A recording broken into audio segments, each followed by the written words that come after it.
Bom, irmãos, vamos lá. Então a gente vai dar uma breve recapitulada, tá?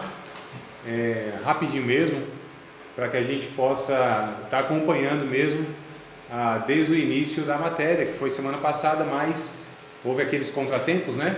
Só dar uma recapitulada breve mesmo, tá? Então, como interpretar a Bíblia, né? Hermenêutica, a gente vai estudar. Então a gente aprendeu que hermenêutica, o termo, né? No original, quer dizer interpretar, explanar, tá? Que vem do verbo hermeneu, né? Também, isso aparece no Novo Testamento, tá vendo? Só que na língua portuguesa, quando vai ser traduzido, tá lá a palavra hermeneu, desculpa aqui, ó, o verbo vai aparecer como explicar, interpretar, né? Então a hermenêutica procura descobrir o sentido da palavra do autor. O que queria dizer o autor? Então aí nós vimos na semana passada, né? Não vou explicar de novo, tá? Qual o significado da palavra? Então aí o sentido da palavra, tá? E aí nós vimos que maçã, na verdade, que para nós é uma fruta vermelhinha, aquela pequenininha, ou não, né? A maior, depende. Mas maçã para nós não é a mesma maçã do texto. Do texto seria a laranja, e aí nós já vimos o porquê, não vou explicar de novo, né?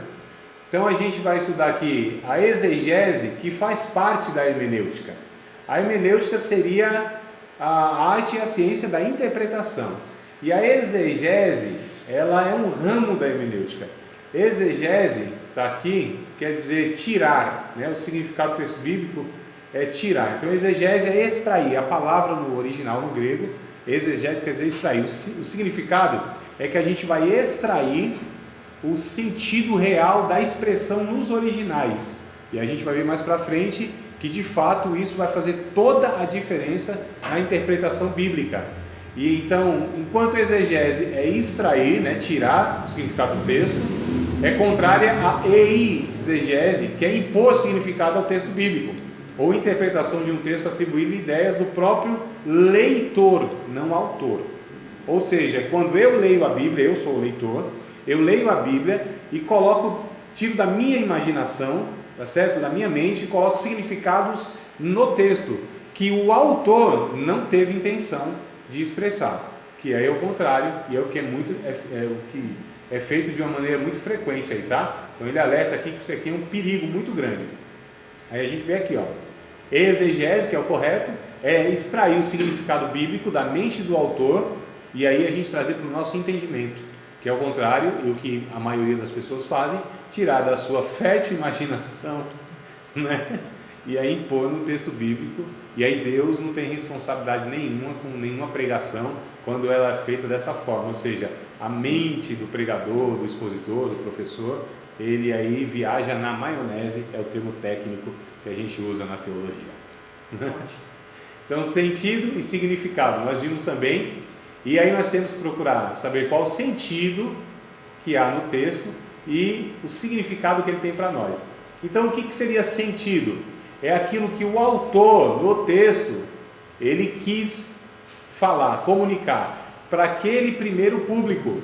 Descobrimos isso, nós temos as informações corretas, o que o autor, no caso aqui Paulo, quis falar lá para o carcereiro, não é? E aí a gente descobriu, a mensagem para ele foi essa, tudo bem. E para nós, o que significa, o que diz respeito a mim, André, hoje na realidade minha aqui, né? Que diz respeito a mim, isso. E aí a gente percebe aqui que esse texto aqui, como eu peguei por exemplo, é um texto que descreve um fato histórico. Esse texto, por exemplo, que é descritivo e não é normativo, ou seja, não traz uma norma, não traz uma regra para todos os crentes em todas as épocas. Esse texto, ele diz respeito àquela ocasião. Então, o que está escrito, por exemplo, lá, acho que é no verso 31, né? Crê no Senhor Jesus Cristo, será salvo tu e tua casa. Isso não é uma promessa para todos os crentes em todas as épocas, tá certo?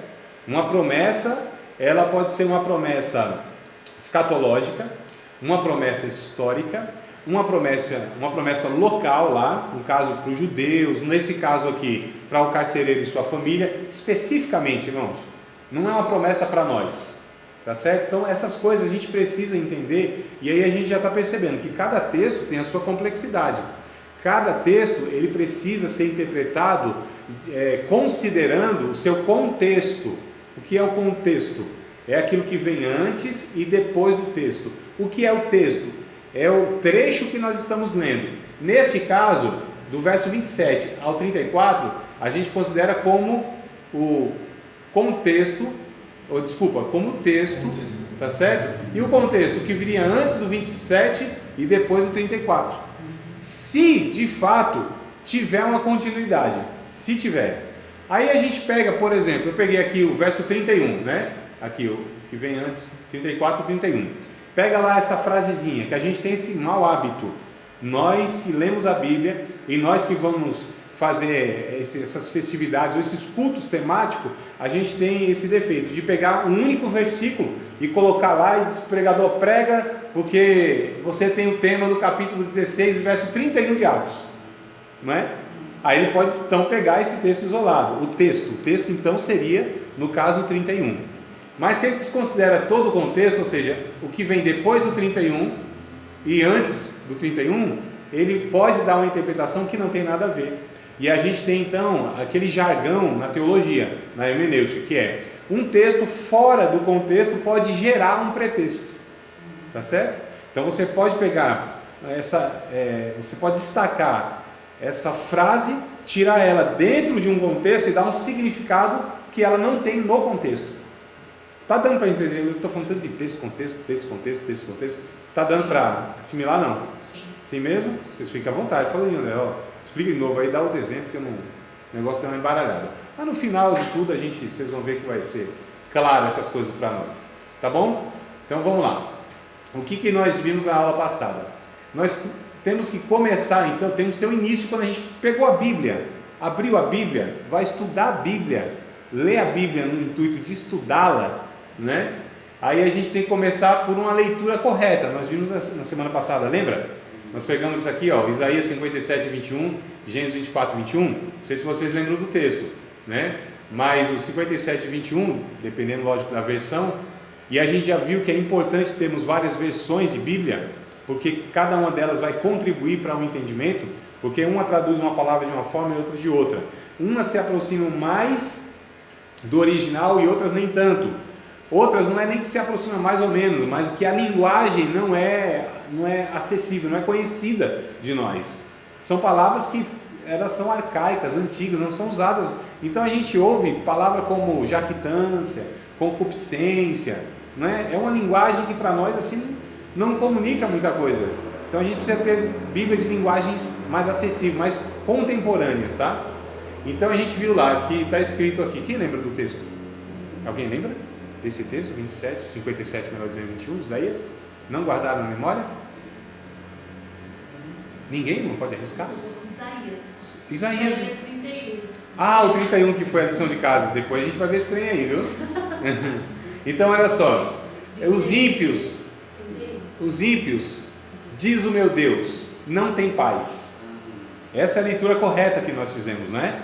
E nós fizemos uma leitura incorreta também, que era assim: os ímpios diz que o meu Deus não tem paz.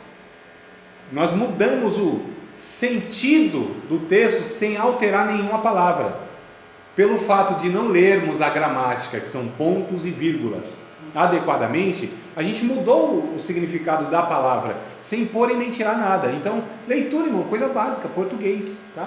Então a gente primeiro pega o que? O texto, a gramática. Isso aqui são os passos, tá?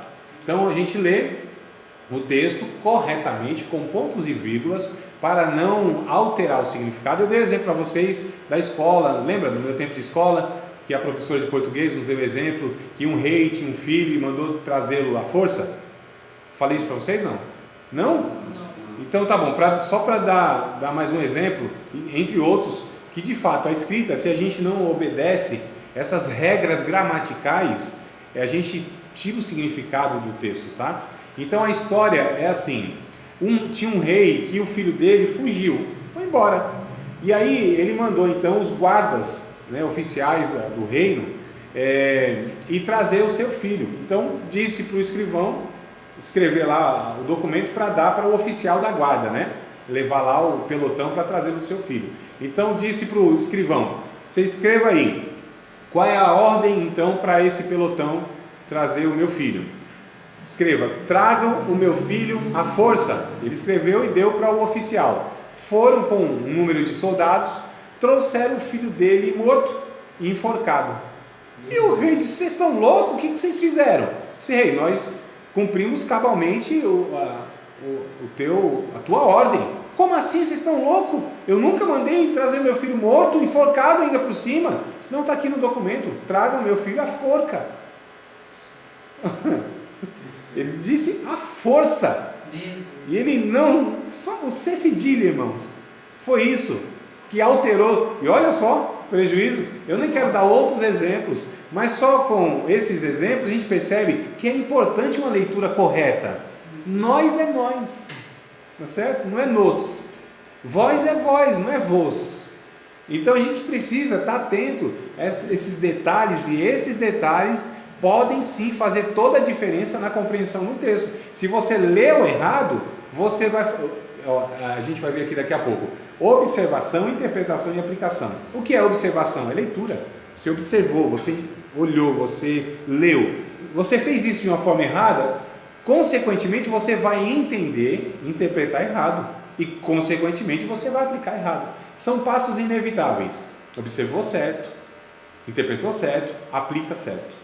Observou errado, vai interpretar errado e vai aplicar errado. Não tem jeito, irmãos, tá certo? De você observar errado, interpretar certo e aplicar certo. Isso é impossível.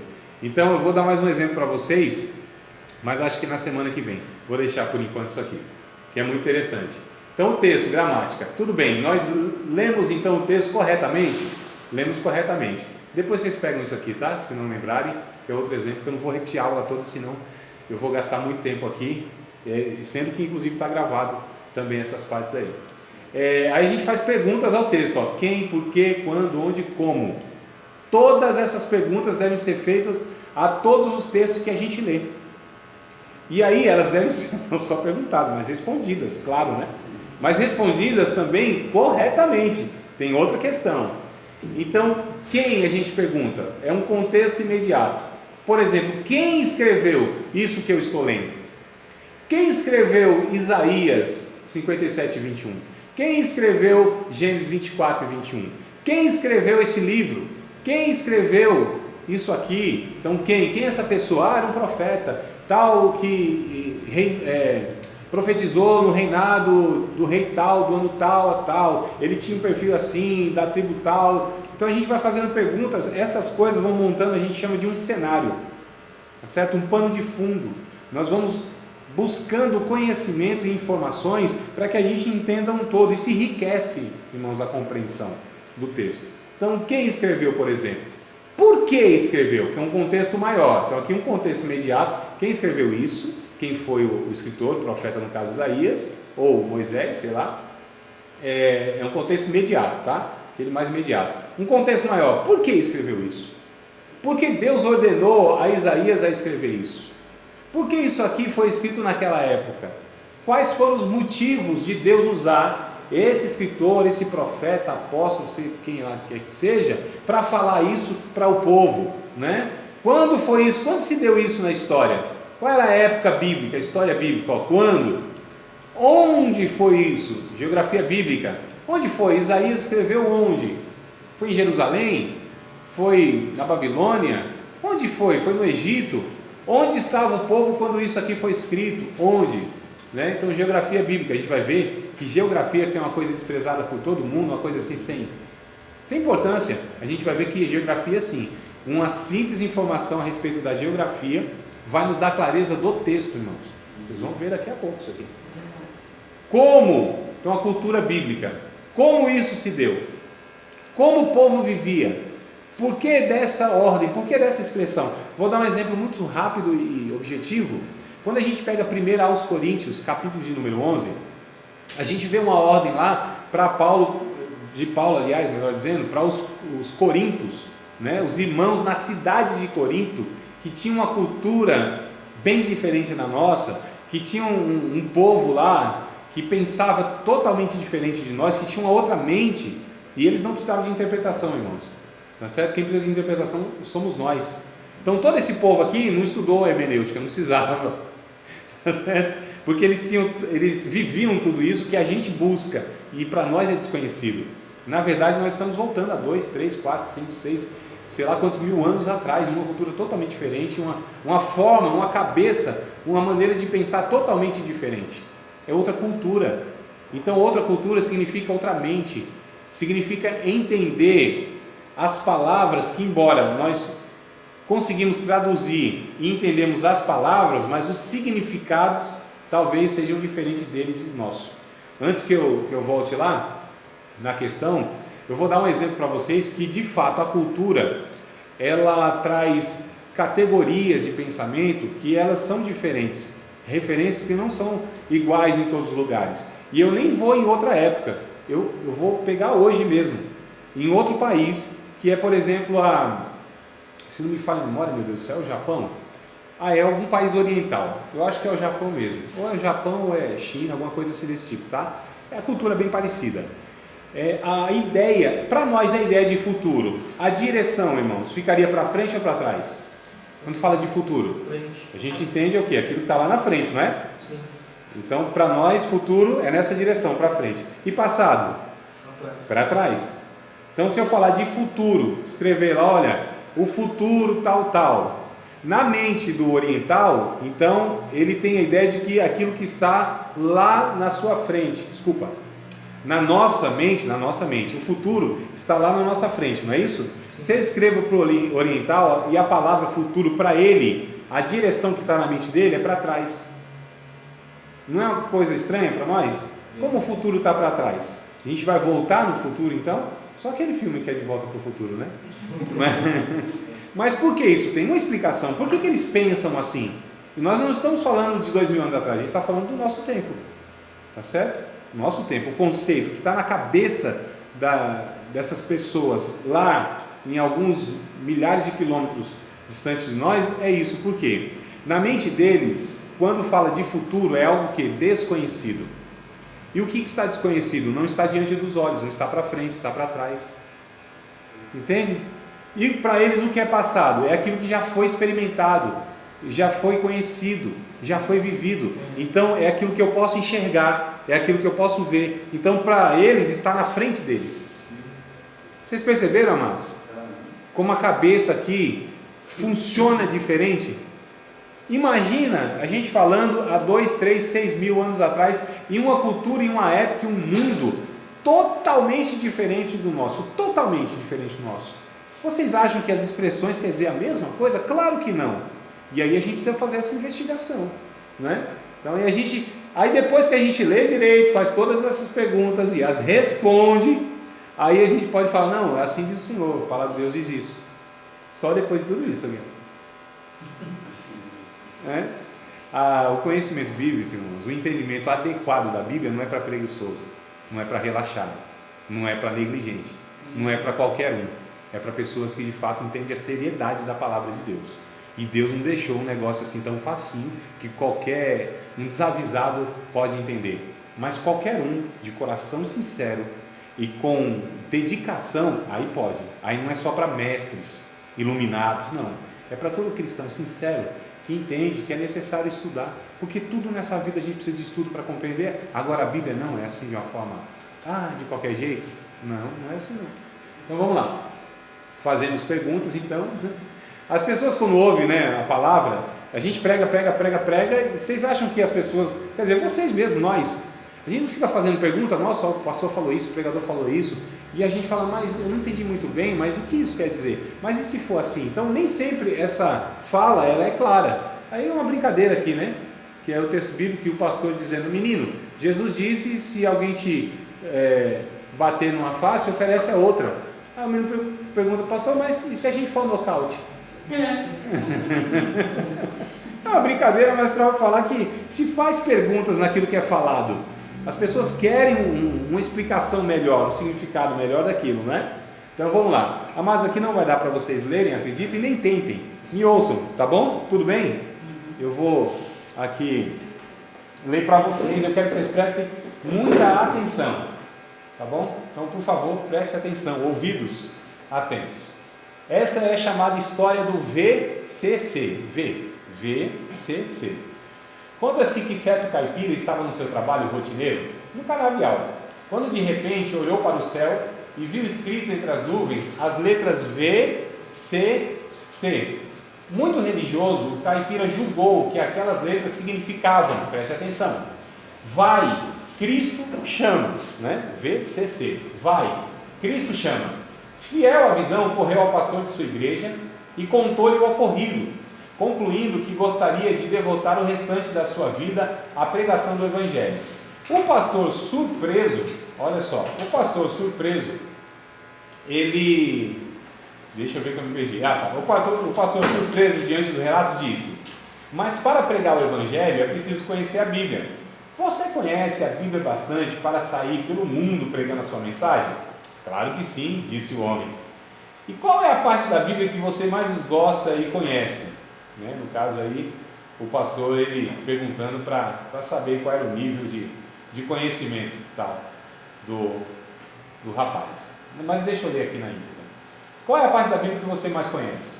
As parábolas de Jesus, principalmente a do bom samaritano, ou seja, ele conhecia a fundo a palavra, a passagem do bom samaritano. Então, se ele conhece principalmente essa, o pastor então disse: conte então, pede o pastor que ele conheceu o grau, né, de conhecimento bíblico aí do futuro pregador do Evangelho.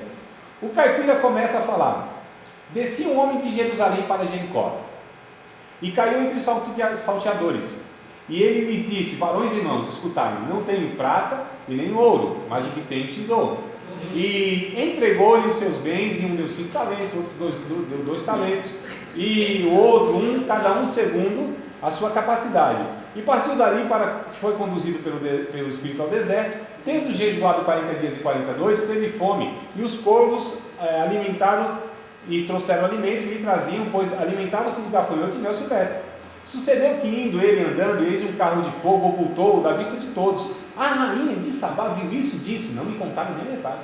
Depois disso ele foi para a casa de Isabel, a mãe dos filhos de Zebedeu, e disse: tivesse 5 maridos, e o homem que agora tens não é teu marido. E olhando longe, viu Zaqueu pendurado pelos cabelos numa árvore, e disse: desce daí, pois hoje almoçarei na tua casa. Vem Dalila e cortou-lhe os cabelos, e o resto que sobejaram foram 12 cestos para alimentar a multidão. Portanto, não andeis inquietos, dizendo: que comemos, pois que o vosso Pai Celestial sabe que necessitais de todas essas coisas. E todos que ouviram se admiraram da sua doutrina. O caipira, entusiasmado, olhou para o pastor e perguntou: então, estou pronto para pregar o Evangelho? O pastor disse: olha, meu filho, eu acho que aquelas letras no céu não significavam vai, Cristo chama. Antes deveriam ser lido: vai cortar cana. Moral da história, o conhecimento superficial da Bíblia pode causar muita confusão. Eu pergunto para vocês: Bíblia é pura ou não? Ele só citou texto bíblico. Foi ou não foi? Nós conhecemos como metralhadora de Jeová. É ou não é? Aqueles pregadores que falam versículo bíblico um atrás do outro, desconexo, que um não tem relação com o outro. Então a gente percebe, amados, que pregar o Evangelho, entender a Bíblia, não é uma coisa tão simples assim. Aqui, Bíblia é pura, só citou versículo bíblico, mas sem significado nenhum. Uma coisa não tinha nada a ver com a outra. E as pessoas pensam que por decorar texto bíblico, saber de um versículo ou de outro, isso aqui é suficiente e eles entenderam a palavra de Deus. Não, amados, claro que não. Observação, interpretação e aplicação, são os 3 passos. Tudo que eu estou passando para vocês, preste atenção, não tente ler lá, me ouçam atentamente, tá? Todas as informações e regras que eu estou passando para vocês, todas, elas precisam ser compreendidas claramente e elas precisam ser obedecidas. Senão, amados, vocês não vão ter condições de maneira nenhuma de interpretar a Bíblia corretamente. O que eu estou passando para vocês, depois a gente vai aplicar tudo isso para ver: isso não é teoria, isso é um negócio assim que pode ser descartado, isso não tem nada a ver. Não, amados, vocês vão perceber que ou a gente obedece essas regras ou nós não vamos de maneira nenhuma entendermos as Escrituras Sagradas. Então, observação, interpretação e aplicação, isso é algo que deve ser feito nesta mesma ordem, inclusive. Então, observação, leitura. Vou dar um exemplo aqui. E aí, irmão, beleza? Vamos jogar uma bolinha? Vou não, Jesus, ele condena o futebol. Fala besteira, irmão. Deixa de bitolagem, vou te provar na Bíblia. Aí que é o... João 21:6, ele mandou jogar a rede no mar. Mateus 7:5, mandou tirar a trave. Lucas 18:6, e ainda chamou o juiz de injusto. Provou na Bíblia que é pecado jogar bola. O que ele fez? Só pegou o texto bíblico. Ó, não é? O que fazem muitas vezes? Pegam textos bíblicos fora do contexto, que nós falamos agora há pouco. Lembra? E aqui, não ficou um negócio assim que tem até nexo? Sim ou não, irmão? Oxi, mandou jogar rede no mar. Jesus proibiu jogar futebol. Mandou jogar rede no mar. Mandou tirar a trave. E ainda chamou o juiz de injusto. Futebol não é de Deus. É claro que é engraçado, para nós é um absurdo. Mas, irmão, vocês pensam que não é pego versículos isolados assim, para afirmarem doutrinas, né, que essas pessoas acham que é da Bíblia, e na verdade é loucura da cabeça delas? Claro que sim. Posso todas as coisas naquele que me fortalece. O que eu estou fazendo? Só pegando esses textos isolados, só para mostrar para vocês como é um perigo. Então, o que é pego do Filipenses 4:13? Posso todas as coisas naquele que me fortalece. Quando o pregador, ele fala esse texto, o que vem depois da fala dele? Posso todas as coisas naquele que me fortalece. O que é falado depois disso que vocês ouvem? Não é possível. Que a gente pode vencer qualquer coisa. A enfermidade, o desemprego, a tribulação, tudo isso, né? Então você pode ser rico, inclusive ser empresário, pode ser próspero, conquistar, ter uma vida de sucesso, sempre nessa linha do poder positivamente, né? Então eu posso triunfar em todas as coisas. Não é isso que vocês ouvem, amados? Ou eu estou enganado? Sim. Não é? Nas igrejas diversas? Não? É isso mesmo. Sim. Então olha só, é isso? A pergunta é, mas é isso que o texto diz? Não. Não? O que o texto diz? Que Paulo passou fome, passou por muitas dificuldades e ele aprendeu que tanto na abundância quanto na escassez ele podia todas as coisas naquele que fortalecia. Tá, então o poder todas as coisas aqui, aí como que a gente descobre isso? Lendo o contexto, o que vem antes e o que vem depois. Mas eu pergunto, é isso que de fato é feito nas pregações, nas exposições e nas declarações desses textozinhos? Não, né, amados? Então a gente vê o perigo que a Bíblia não se lê com tirinhas, tá certo? A Bíblia teve uma época muito prejudicial, porque eu estou falando de talvez, sei lá, 10 a 20 anos atrás, faz tempo que eu não vejo isso, mas tinha aquelas caixinhas de promessa que vendeu demais. Sim. Todo crente tinha quase como um amuleto, não é? Votinho. Então, e é interessante que aquelas caixinhas de promessas, elas só vinham com os versículos assim, benção, né? Só animador, né, irmão? E aí só faltava o papagaio, né? Para ir lá e pegar, né? Não tem? Foi mais antigo ainda. Não, mas até hoje ainda tem. Mas era mais ou menos tirar sorte, irmão. É igual você pega a Bíblia, eu quero ver o que Deus vai falar comigo. Não é assim que a gente lida com a Bíblia. Aí você abre a Bíblia, né? É igual o rapaz que duvidoso ele falou, e agora? Eu não estou me agradando dessa igreja, eu vou sair dessa igreja mais espiritual do jeito que era. Eu falei assim, eu vou pedir a resposta de Deus, né? Aí abre, assim a Bíblia, pega a Bíblia, abre, para ver o que Deus ia falar com ele. Isso é a prática de muitos irmãos, que é errado, tá? Abriu assim e pegou aquela passagem lá que mataram o filho do Davi, né, o Absalão, e estava escrito lá, meu filho Absalão, Absalão, meu filho. Aí falou, pronto, Deus quer que eu abra um salão. Vou abrir um salão, então eu saí dessa igreja e abri um salão. Meu Deus. Amados, não se lida assim com a Bíblia, né? Então é uma prática também que eu percebo, eu estou muito enganado, mas que ainda alguns cristãos têm, ou muitos, que querem ouvir Deus falar comigo. Você pega a Bíblia e abre ela. É igual o rapaz assim, eu não aguento mais minha vida, eu vou me matar, eu não sei o que mais, senão eu vou pedir uma orientação a Deus. E abriu a Bíblia, e quando abriu a Bíblia, estava assim, escrito, o que tem que fazer, faz-o depressa. Ele fechou e falou, meu Deus, não é possível, não é Deus. Aí, como muitos fazem, vai abrir de novo, né? Aí, abriu de novo assim, e Judas saiu e enforcou-se. Amados, não é dessa forma que nós lidamos com a Bíblia. A Bíblia não é um livro de sortes, não é um livro que deve ser lido dessa maneira assim, superficial e pontual. A Bíblia ela tem uma mensagem única, ela é harmoniosa. de Gênesis a Apocalipse, ela tem um único tema, e esse tema é Cristo, tá certo? A Bíblia gira em torno disso. A Bíblia é coesa, ela é homogênea, ela não se contradiz, ela interpreta ela mesma, é o que o próprio Isaías vai dizer, é regra sobre regra, lei sobre lei, é verdade sobre verdade. É por isso que Jesus, ele sempre falava, ou quase sempre falava, em verdade eu vos digo. Ou seja, uma verdade em cima da outra verdade, que não dá espaço para heresia, tá certo? É assim que a gente lida com a Bíblia. Amados, eu acho que vai, bom, ainda tem mais uma, não, eu vou voltar e a gente vai para nossa merenda e a gente retorna depois dos comerciais.